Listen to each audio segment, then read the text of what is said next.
So Ted, I've been really impressed with what you've been doing with CORA. How many updates you've been doing. In fact, we were chatting there on Skype just a couple days ago, and I thought you were on a totally different version than you are on. And then I checked my computers, and one of them's got a really old version. In fact, I think when we did our last interview, it was 3.8 was what it was when I did the review on it. So there's been a lot of changes since then. So we're going to talk about those things tonight. Some of them are extremely exciting. Really, a lot of work has gone into bringing out a product that was already awesome when it launched. It's just so much better now. So Ted's going to share a little bit about those things. So Ted, there was a few things that I mentioned on my review that were cons of CORA. So I'm just going to bring them to your attention and see what you think of these now. So, okay. So the first con was that not all on-page factors are addressed through CORA, and at that time you were using a browser that was like a mock-up browser. It wasn't an actual connected Chrome style engine running it. What's the status on that now? Well, CORA uses embedded Chrome. Nice. So we fully render the pages, and it's quite advanced. So CORA behaves a lot more closely to what Googlebot is actually doing. There still are some differences between what CORA can do and what Googlebot is doing, but we're a lot closer. And in general, we're a lot closer than any other tools out there. Nice. And so, yeah, we pull rendered HTML. So if you're modifying your content with JavaScript, we'll very often capture that depending upon how quickly that JavaScript executes. So passive JavaScript we account for same way as Googlebot does. So are you capturing that for 100 different pages? Yeah. We're the way it works is we do a fast pass on trying to render quickly. Yeah. And then we go back, and anything that appears that it didn't render in time on the fast pass, we'll go back and do slow renders. And then if there's anything that you're finding is not rendering properly in a report you're running, you can add the domain name to the slow render list, and it'll force it always to slow render. And you don't need to do that very often. It's typically in certain verticals like travel, where the websites are built out of massive databases using JavaScript frameworks. And so in order to get the content off of those JavaScript-only websites that have no HTML, they're all JavaScript, Googlebot can do it. And now CORA can do it, but for some of them that are slower, you have to put them in the slow render list. And the number one thing you look for when that happens is if you're getting a word count of 0, throw it in the slow render list. It usually fixes it. Oh, okay. Interesting. Okay. Well, that's cool. So I think when it was 3.8, there was no Chrome, right? Yeah. You didn't have that. I had to spend thousands of dollars to get an embeddable Chrome component to be able to put it in my product. So it's a very expensive piece of engineering at this point. And the other benefit of having it be Chrome is in those older versions, you'd always have a tricky time with the CAPTCHA challenges, and you'd have to use a proxy to get past the CAPTCHA blocks. And that's no longer the case. CORA is just a web browser for SEO, so you can just fill out the CAPTCHAs manually. Right. And since we've done that, I haven't had a need for proxies anymore. Probably the only people who still use proxies with CORA are people who have rank tracking software and they just burn their IP using other tools. Right, yeah. So yeah, all those reCAPTCHA problems went away with embedded Chrome. Another thing is that there were certain websites where people just couldn't get their data because Cloudflare and Shopify and other things were blocking bots based on browser capabilities. They're saying, oh, your browser, your bot doesn't support WebRTC, therefore you're a bot and we're blocking you. Now that it's embedded Chrome, we don't get blocked by Cloudflare. We don't get blocked. Oh, cool. It all works. Oh, that's great. Also in 3.8 back in the day, there was all these problems with SSL handshaking. Okay. And that was a bug in the Java network stack. And so now that I'm using embedded Chrome, I don't have to use the Java network stack. So all those SSL problems cleaned up. All right. So the other cons that I had was the download process itself. When I was installing it and several updates after that, and I believe you still have to uninstall and reinstall it every time you do an update, I would have my AVG antivirus freak out, and it would say, this is, there's obviously something nefarious about this software, and it would quarantine it. It would still allow you to bypass it and force it to install, but then it would also say in the bottom that it was holding this software in kind of a quarantine state and examining it, and then later it would say it was fine. But it was just, it's one of those things that would turn somebody off, potentially. And that is still there, but it's on the short list to remedy. The reason that happens is I'm not code signing the application yet. Right. And I will start doing that as of probably version 5. So that's, probably within the next quarter or two, that problem goes away forever. Well, I noticed when I updated from 4.6 to 4.7, I didn't have that actually. I had Windows Defender just kind of say, there might be something with this. Do you want to continue? And then I continued, and it was fine. Yeah, your system probably recognized it as a variation or of something that you've already okayed and lightened the restriction. Yeah. But the same potential for the problem still exists, but we are working to make that go away as well. And that's a code signing issue. All right, cool. So that won't look like you're opening the door to Russian hackers, or are you one? Wait a minute. Well, there's a story about the Russian hackers. When I initially built CORA, it was all open APIs. Like any CORA user could write their own factor plugins if they knew Java. Oh yeah.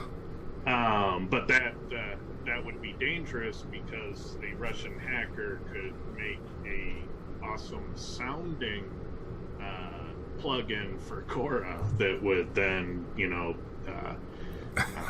take crypto hijack your computer and send your bitcoins to unlock your files. So I did away, and this goes back before I ever sold my first unit. I did away with all of that plugin architecture. So no way, we just can't do it this way. It's not safe.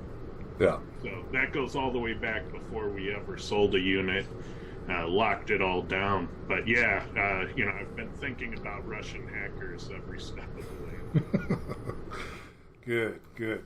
Okay, so the third thing that I had as a con was the price, and we were talking about this a little bit before. In the SEO world, there's so many tools. There's so many that are pricey. I've already kind of eliminated this factor in my brain, and I'm going to remove it from the website as well from the review there. But just simply because everything that's a part of this software, all the updates you've done, all the CORA add-on features that you've given, and the fact that you can run unlimited correlations, and you can just keep going. Once you have that license, you just pay the monthly fee, you can keep going. So plus you give a 25% discount through me and some others online, which makes it that much let you resell reports, which other tool vendors often won't let you do. Yeah, which actually I have. I've had people approach me. I'll just do like a $25 report for them. Or if they want a more in-depth one where I actually analyze the data, not just send them the report, then I'll charge a little bit more for that. So I definitely offer that, and I have had people approach me on that, so that's cool too. So yeah, that's a con that's still on the page, but I'm going to take it down because it's not really a con.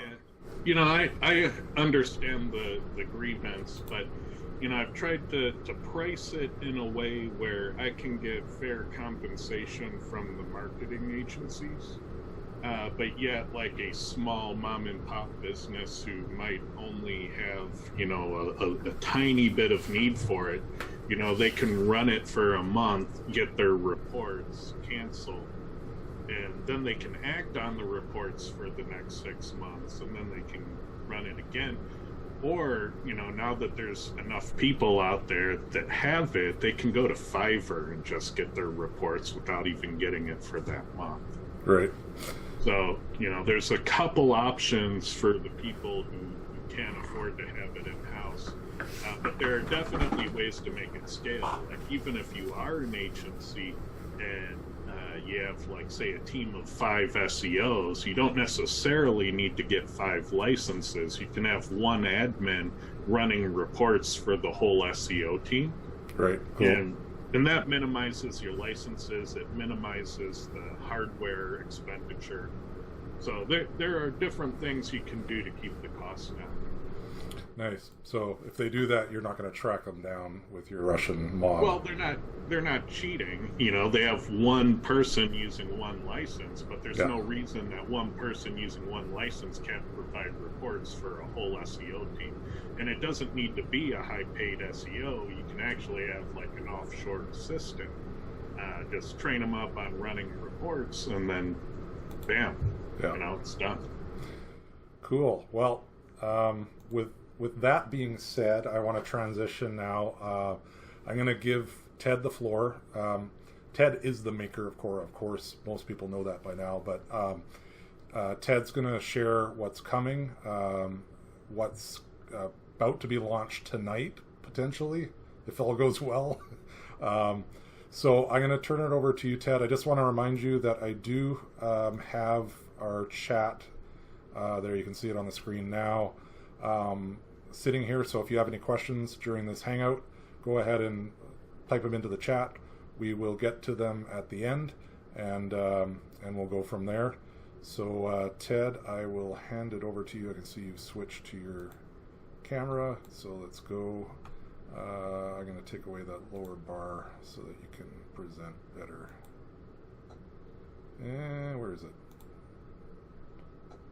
Oh, there we go. Take it away, Ted. Okay, I'm going to go at a fairly quick pacing here just because I want to make sure I leave time for questions. And feel free to interrupt if there's any relevant question for a slide we're looking at that's done. Yep, for sure. And so I'm going to go through, about 4 or 5 slides just saying what it is and why it works, and then we'll just jump into what it can do. So it's desktop software for PCs and Macs. It measures over 600 factors at this point. The slide still says 501. Nice. And by the end of this year, we'll be doing over 1,000 factors. So that's insane. Probably before the end of Q2, we'll be doing those 1,000 factors. It measures the top 100 results for your search terms. and it customizes the reports for the URL you're trying to rank for those terms. And the output of this desktop software you run on your computer is an Excel spreadsheet with all the measurement data, charts, and recommendations. And there's a lot of data, but I will tell you how to avoid getting overwhelmed by it. So if you're someone that is afraid of large Excel files, I'll tell you how to cheat this system. Ted, I'm just going to interrupt there. One thing that I really appreciate you is I've seen it online where on like Josh's Hangouts and stuff like that, where somebody has a question, you just tell them straight off to message you with the details, and you take a look at the reports and figure it out for them. So you're a very hands-on support person, which is awesome. Yeah, and what often happens is people say, hey, my website, went down in the rankings, or I'm having trouble getting this one to move up, and can you give me advice? And what I always tell people is I'm very reluctant to give any advice at all without seeing the data. Is there a CORA report I can look at? So if you have a question about the result you're getting or what you should do, always feel free to contact me, but always send me the CORA report so I can look at the data and give you my read of it, my recommendations of your situation. Cool. And every customer, one of the first things you get from me is an email with your license and the download links. And if you reply to that email, it goes straight to me. So you got a one-way, no intermediaries. And if there's ever a problem in CORA, boy, do I hear about it. So I try to make sure there's never a problem in CORA. So what is correlation and why does it work for SEO? So I need to go over that really quick so you understand why you need CORA and why other tools won't fit the bill. So here we have some Amazon results, and Amazon has millions and millions of products. And so I did a search, and these are the results, and I selected a sort order on these results. So Derek, can you tell me how these are sorted?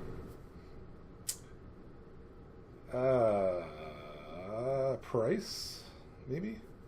Yep, price descending. Okay, yeah. And so I've had a lot of people over the years tell me that you can't use 100 search results to figure out, what might be an SEO factor when their keyword has an estimated 2.8 million search results. I go, that's ridiculous. Of course you can't. Because all we're doing in SEO is figuring out what is contributing to the sort order of a result set. So in this case, I gave you 10 samples, and you were able to eyeball it, and I bet you didn't even need all 10 samples. I bet probably at about 4 or 5 you had your theory. Yeah, that top row gave it away. So that's what we're doing, but we're going to take it up a notch. We are going to look at 100, and we're going to actually do math to figure out if it might be contributing to the sort order. So being good scientists, we assume that everything is not an SEO factor.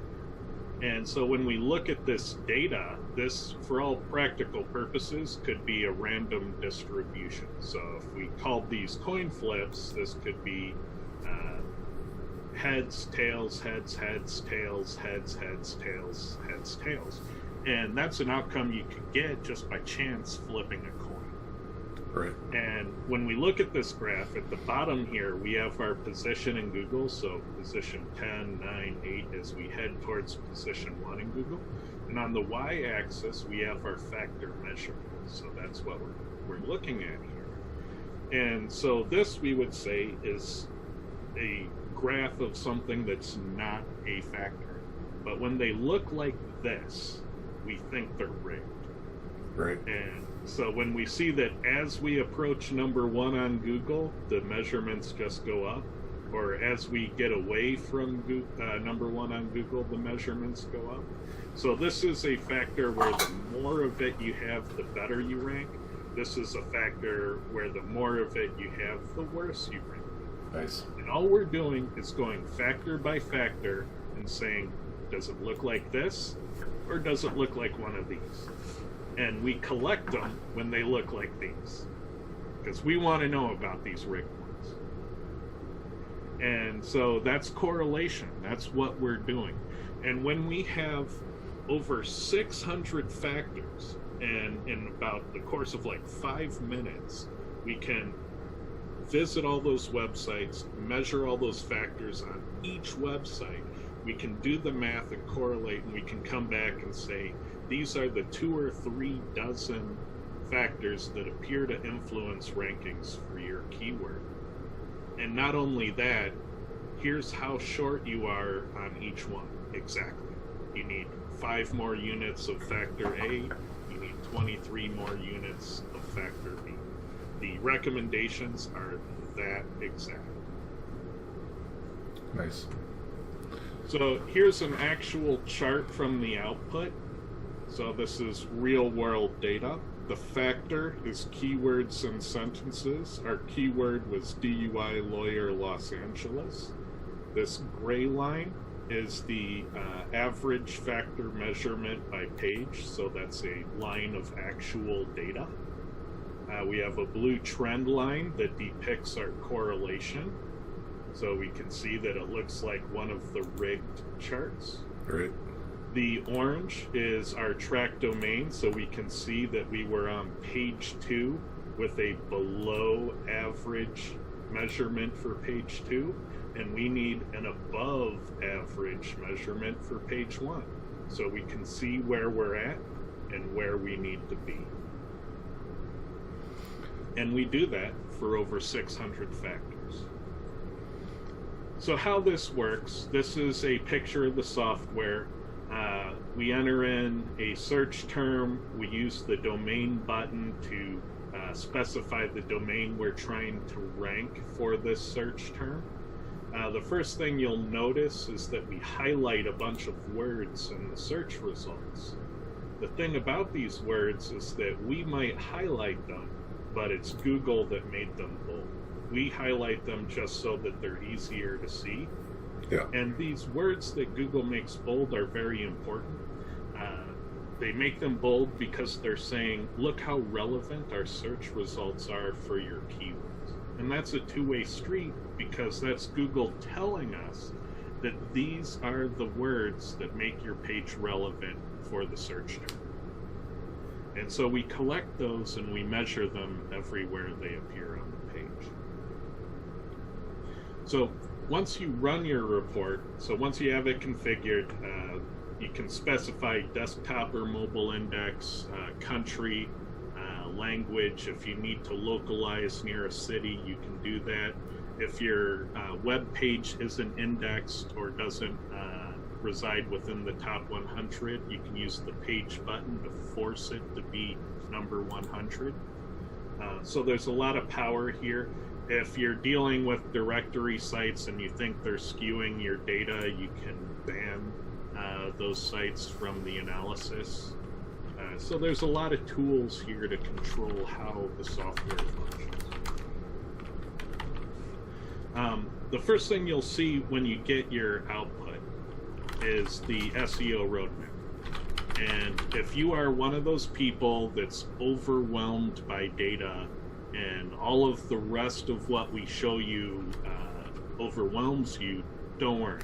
You can simply use the roadmap and ignore everything else.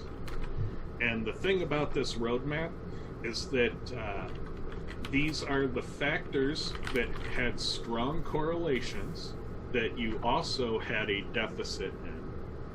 They're in decreasing order of correlation strength. So the things that appear to influence rankings the most are at the top.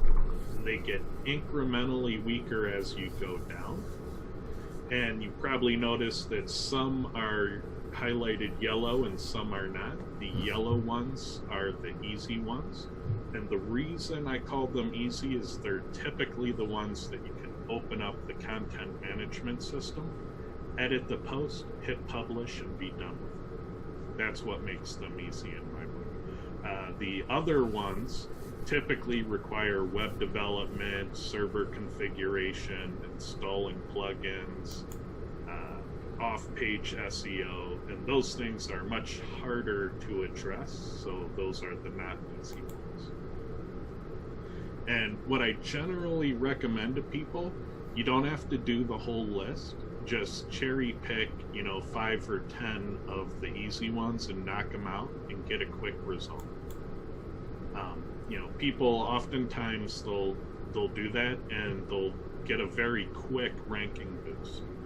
And so what I tell people is that you make your changes, then you check the Google cache, and once you see the changes you made in the Google cache, then you start the stopwatch, and it's typically 2 to 10 days, and you see ranking improvement if it's going to happen. So and then you can always go back and do additional passes. Yeah, so this is one of the reasons that you see so many factors, is you're not just looking at keywords on the page. You're looking at every instance of keywords and seeing the correlations, whether they appear in H1 or H2 tags, or whether they appear in actual code, or in alt tags, or in like you have keywords in HTML tags there. What all does that include? Well, we cover every single part of the HTML specification, every tag, every attribute. We cover a very large part of the CSS specification, a very large part of the JavaScript specification, a very large part of the schema specification. We go into sentiment analysis, and we go into a lot of academic factors as well to try to figure out what algorithms Google might be using.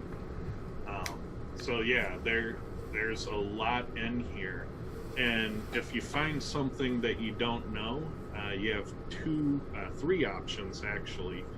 On the overview, there are links that lead to semi-technical documentation. It's sometimes a little technical for everyone, but that's there. You can also just contact me, email or Skype, and I will tell you what the factors are.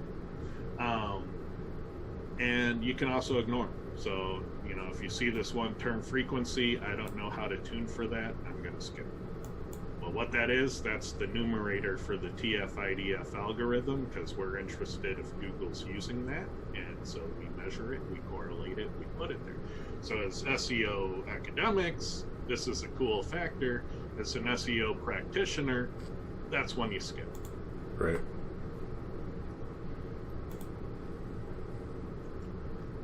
So we have a lot of new reports since CORA 4 and after, and one of them, this one isn't new though, this is just the overview data. So this shows you all of the factors, and each row is a different factor, and each column is a different result in the top 100 results. Right. And by default, CORA hides data, so we hide everything that ranks below your website, and we hide every factor that wasn't a strong correlation. We don't delete it. It's all there if you need to look it up, but you just have to select your columns or rows and right-click and say unhide to see them. But we kind of minimize the data view so it's not too overwhelming. Which makes sense, yeah. That's good. And then this yellow bar is your website with your factor measurements. And by default, we use a system called the practical maximum. And what that is, so we have this keywords and sentences here. The largest value from results 1, 2, and 3 in the page 1 average becomes the practical maximum. Then we take your website's measurements, subtract it from the practical maximum, and that's the deficit, the deficit column exactly matches the advice given on the roadmap. So there's no rocket science here. We simply measure and use subtraction. So that page 1 average, where's that number coming from? That comes from results 1 through 10. It's just the 10. average Okay. measurement of results 1 through 10. Gotcha. And if you highlight all these columns and right-click and say unhide, you can see all of them. And then over here is the overall maximum. So you can see keywords and sentences. The largest measurement in the top 100 was over 1,200 keywords and sentences. But the top of page 1 only requires us to have 175. So you can see why this practical maximum is very practical. And that's why we recommend you use it. It's aiming towards the top of page 1. Cool. The charts we already went over, but we do a chart for every single factor, whether it was a strong one or not.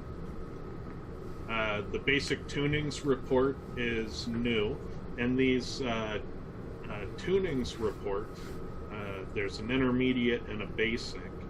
They have these letter grades, and I typically tell people to ignore the letter grades. The reason these letter grades are there are so SEOs can tell their clients, see, look, it's not perfect, there's still room for improvement. But the grades have nothing to do with how well you rank, because what you'll find is that most of the websites on page 1 for most, like, moderate to long-term keywords, they'll all be there with like a D average. So you might be able to take, the top of page 1 with a C average because it's relative to the competition. It has nothing to do with what the grade is. So in general, ignore the grades unless you need to prove to someone that it can still be better.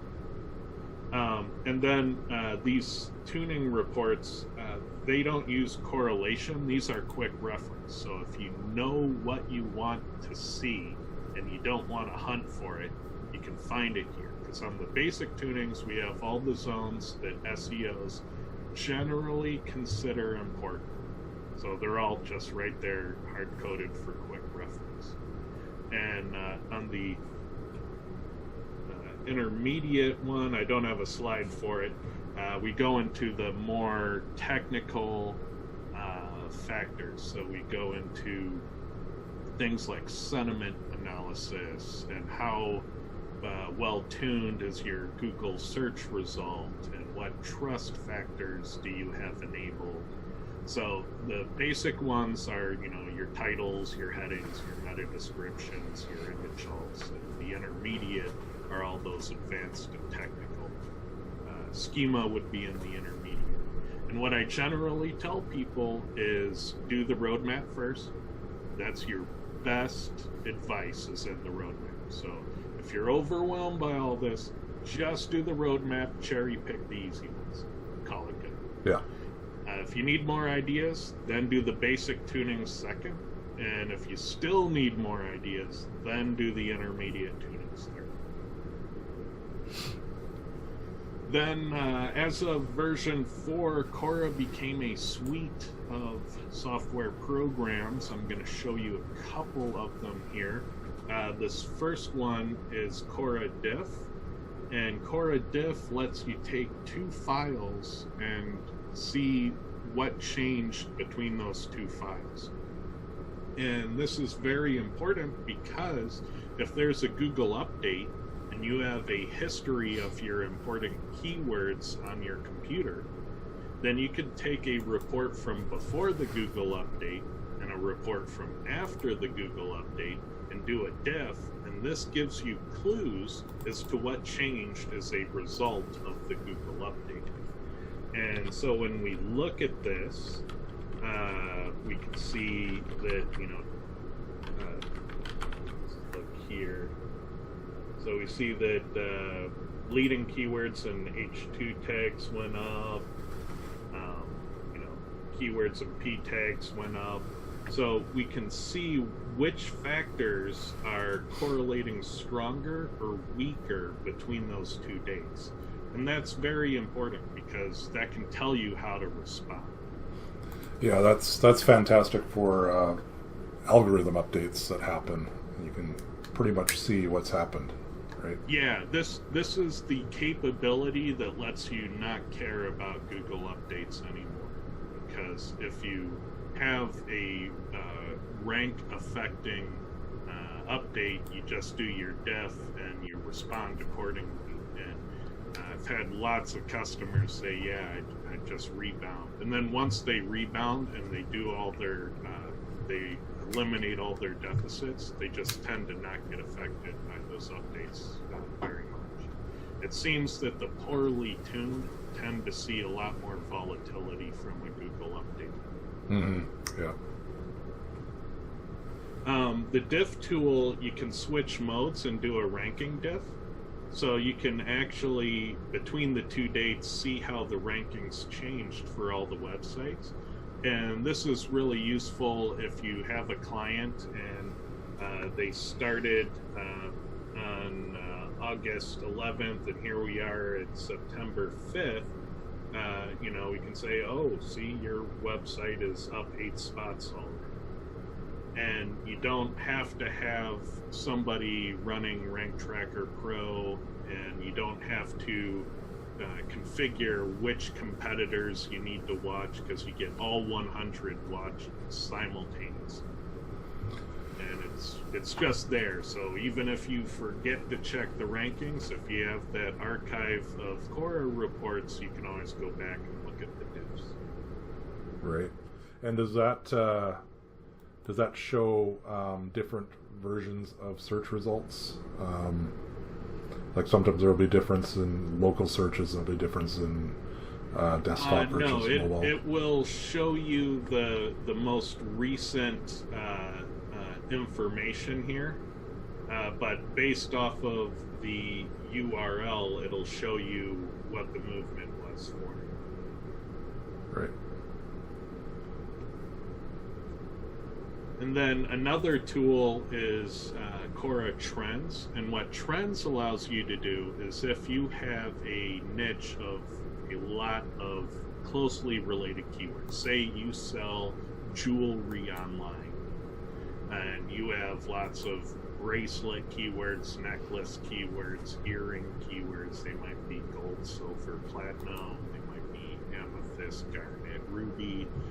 And so, you get all those reports that are most important to you, and you basically have, a niche where there might be things that are broadly applicable to all those keywords, and there might be things that are not broadly applicable to all those keywords. So if you put all of those reports in a folder and run CORA Trends on it, we'll tell you which factors are broadly applicable across the whole set of keywords. And so from this example, it was created from 102 keyword reports, and keywords and sentences was 69% applicable to the keywords in that collection of 102. We could see our average correlation strength was quite high. We can see the page one average across all of those reports, the average practical maximum across all those reports, the average page one maximum, and the overall. So we get an idea what we're going to have to do for the whole group of keywords. So if you're an enterprise SEO and you're setting policy, like, you might not be directly manipulating the website. There's probably an engineering team that does the website. There's probably a content team that's, loading product data and doing that. And as an enterprise SEO, you're in that organization and you're trying to set policy. Well, this tells you what's broadly applicable. So with this, you can say, hey, we need to be mindful of keywords and sentences and the product copy. We need to make sure that our category navigation, our search terms with volume, we can see that we need to be mindful about how we use our heading tags, and we should not be using read more text inside of H3s, because why do that? So if you're setting policy, Cora Trends is probably the tool you need most.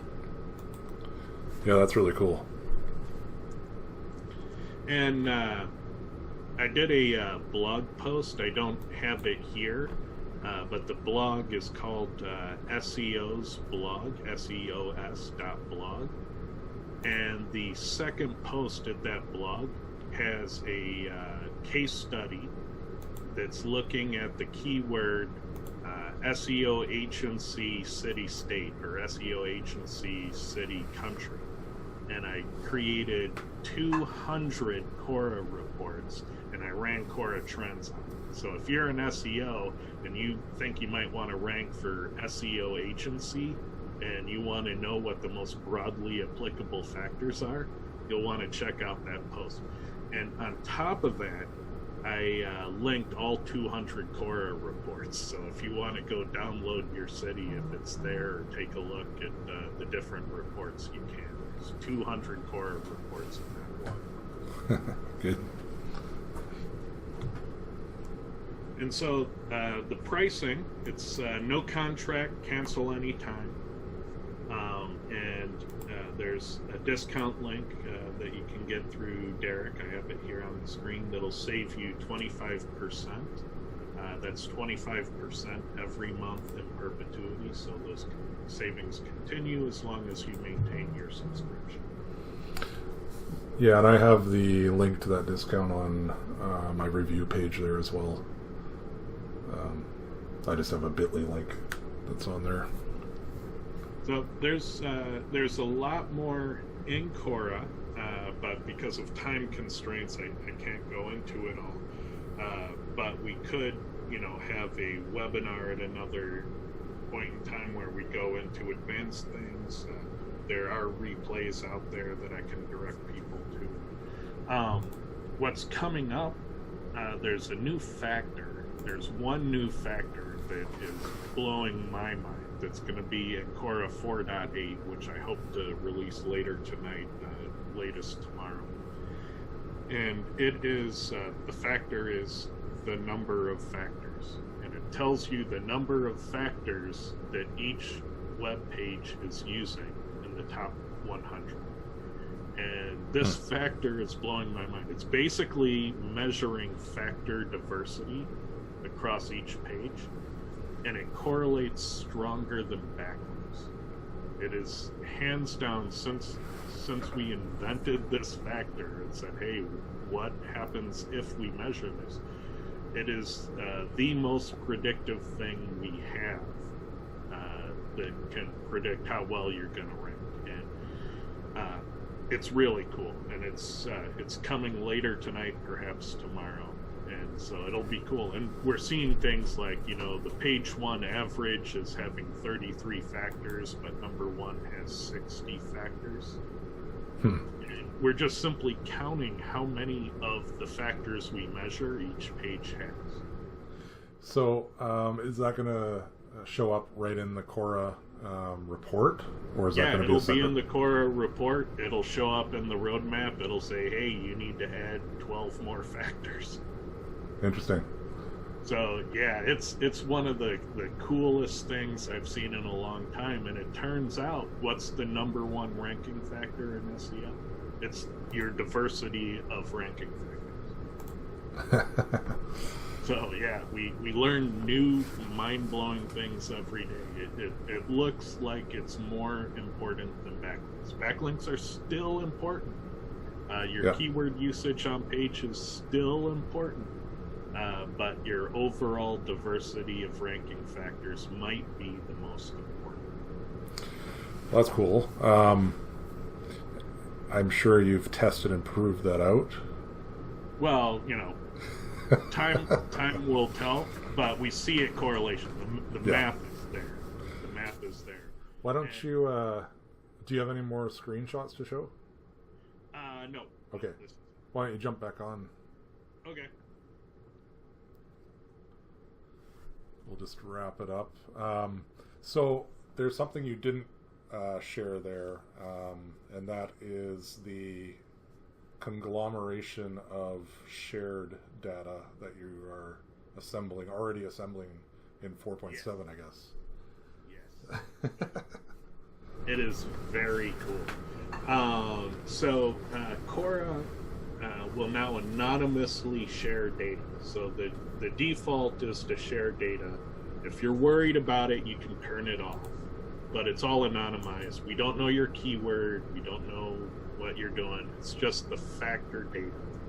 And what we do is we reduce all the measurements. We use a regression to get a line equation that represents the data for each factor. Instead of transmitting the data points, which is big and bulky, we just send the line equations to the server. What that allows us to do is to have thousands upon thousands of reports of factor data so that we can turn around and tell you how a factor is trending across thousands of different keywords. So you might see something in your CORA report and you'll be wondering, but how does this play out across, 5,000 different keywords? Well, we can answer that question. Yeah. And so what we're going to do is right now, as of CORA 4.7, we can collect that data, and probably CORA 4.9 or 5.0, our users will be able to query that data. It'll show up in reports, and they'll be able to dive into this community data and be able to pull information back in. Yeah, so as long as that sharing is happening, it's almost real-time data, which really doesn't happen in any other tool that I know of. It's all... Yeah, the database on the server already has millions of records, so it's growing, and we're probably going to have to limit it to the most recent 30 days or something like that, just so it doesn't get too big. Yeah. You'll have to buy a few servers just to handle it. It's very cool, and it potentially solves a next level problem of, what do you do when there isn't strong competition for a keyword you're trying to rank for? So not very much will correlate, which can happen. And then what we'd have is the second tier. Well, what are the strongest correlating factors across all keywords? And let's recommend those in the absence of direct correlations from your competitors. And that could potentially find opportunities, because we could say, hey, these 3 factors are strong everywhere else, but people competing for your keyword have neglected these 3. So you have an opportunity by working with those. And so we'll be able to point out what your competitors are missing that wouldn't be in your core. I imagine you can see anomalies too, where Google's, they're not using their usual methods for certain searches, and they'll just rank specific sites, and it doesn't matter the factors. There is a little bit of that, the manual curation at the top of payday loans and stuff like that. Oh, really? But there's not much we can do. If they manually curate, then there won't be correlations. What correlates will not make any sense. Right. When the algorithm picks, then all this correlation stuff works. The good news is that Google knows about 200 trillion URLs, and I'll let you guess how many keywords are out there. No. So there is absolutely no way that Google is manually curating most of the search results. That's a mathematical impossibility. Yeah. So 99.99% or better is being handled by algorithms. Awesome. Well, I look forward to that one for sure. Just that the ability to see how it's affecting in real time across thousands of results. It's really cool. Now, I'm sure there'll be a lot of times where there isn't a correlation. There's no data yet, but as more and more people use the tool, that database will keep growing. So Yeah. I mean, there's already thousands and thousands of CORA reports worth of data in the database. So by next month, we'll be looking at space constraints. So we're at critical mass. Now we're looking at how much should we retain. Well, hopefully there'll be enough income from the software that you'll be able to start getting some server farms and. Yeah, maybe grow. But yeah, I mean, how big of a sample size do you need? How applicable is a factor to 5,000 keywords? Is pretty telling data, especially if it's 78% applicable. I mean, that's huge. Yeah. So that's something worth looking at. So yeah, we have that data. So. Awesome. Well, Ted, I think we will end it there. I just want to thank you for your time tonight. This will give me a chance to update my post on CORA, a little review of CORA, and just get some fresh data out there, because it really, so much has changed. You've done so much, and some of the other things which we didn't touch on were like correlate everything and all the other little tools that you've added to CORA. There's so much we just didn't have time to go into, but there's a lot there. Yeah, exactly. Okay, well, thanks, Ted. Have yourself a great night. You too.